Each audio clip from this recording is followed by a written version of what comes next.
Pemirsa, misteri melempar batu di Danau Tolire beredar viral di media sosial. Konon jika kita melempar batu ke danau yang berada di Ternate, Maluku Utara ini tidak pernah sampai ke danau. Seperti apa misterinya? Ini dia liputannya.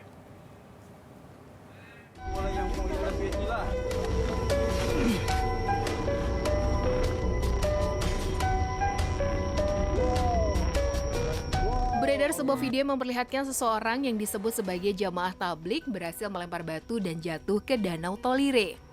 Padahal konon katanya setiap orang yang melempar batu tidak ada yang sampai ke danau yang berada di Ternate, Maluku Utara ini. Video yang beredar di media sosial ini pun langsung viral dan menuai banyak komentar dari warganet. Diketahui Danau Tolire adalah sebuah tempat wisata yang sangat populer di masyarakat di Ternate. Dan konon danau ini terhubung langsung dengan laut. Selain itu, danau ini memiliki cerita mistis, yaitu jika melempar batu ke dalam danau, maka batu tak akan sampai ke tengah danau. Dari pinggir atas hingga ke permukaan danau dikeliling tebing setinggi sekitar 100 meter. Sementara untuk kedalaman danau tidak diketahui karena belum ada yang mengukur. Karena menurut cerita leluhur, kedalaman danau berpuluh-puluh kilometer yang terhubung langsung dengan laut.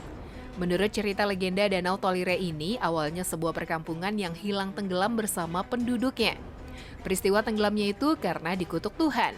Biasanya dalam bahasa Ternate dikenal dengan Tolire Gamjaha atau bahasa sebuah kampung bernama Tolire Tenggelam. Menurut cerita rakyat bahwa sang ayah dan anaknya kala itu memiliki hubungan asmara sehingga terjadilah sebuah malapetaka di kampung tersebut dan menjadi sebuah danau. Terbentuknya Danau Tolire saat ayah dan anak kandungnya itu melarikan keluar kampung. Tiba-tiba tanah tempat mereka berdiri anjlok dan berubah menjadi danau. Danau Tolire besar dipercaya sebagai tempat sang ayah, sedangkan Danau Tolire kecil yang hanya berjarak sekitar 200 meter dari Tolire besar diyakini sebagai tempat si anak gadis berdiri. Kuatnya misteri cerita legenda ini diyakini masyarakat sekitarnya karena di sini juga terdapat buaya hitam dan buaya putih yang muncul pada saat tertentu.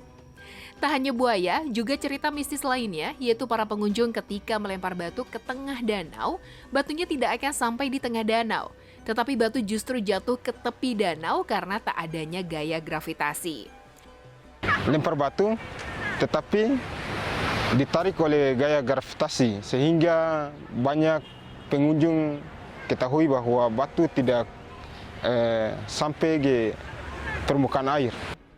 Selain melempar batu, para pengunjung juga bisa swafoto dengan latar keindahan Danau Tolire. Keindahan Gunung Gamalama dan pepohonan yang hijau menambah kesejukan untuk berlama-lama di tempat ini. Demikian laporan Iqbal Hamzah dari Ternate.